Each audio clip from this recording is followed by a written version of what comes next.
Dneska mám na brusenie 3 nože. Môj vlastný nožík z Číny, čo som dostal, v hodnote nejakých 4-5 eur. Je to kus plechu, 5x15 ocel, je veľmi dobre zakalená, popustená, ozaj za pár eur sa dá kúpiť pekný pliešok zalatý v peknom plaste a vydrží ozaj nezmysly. Dali je tu Bugatti z pumpy kúpený, neviem či za body alebo jednoducho za cash.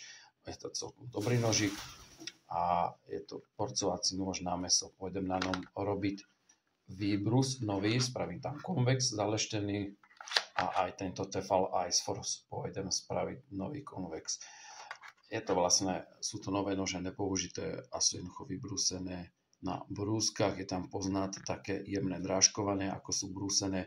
Nože sú ostré, veľmi ostré, ale keďže to je brúsené na kameni otáčajúcom sa, tak sú tam tie zárezy, čo sa časom otupia, takzvaná mikropilka.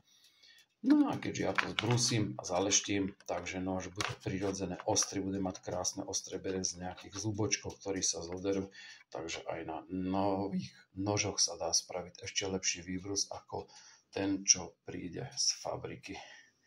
No ale ešte to budeme na psiej srsti alebo psiej koži, pretože máme tu ladinku, čo nám asistuje, že lady? No áno, ty si taká šikovná pomocnička, len my sedíš na stoličke, Vládko. Budem tam musieť presunúť.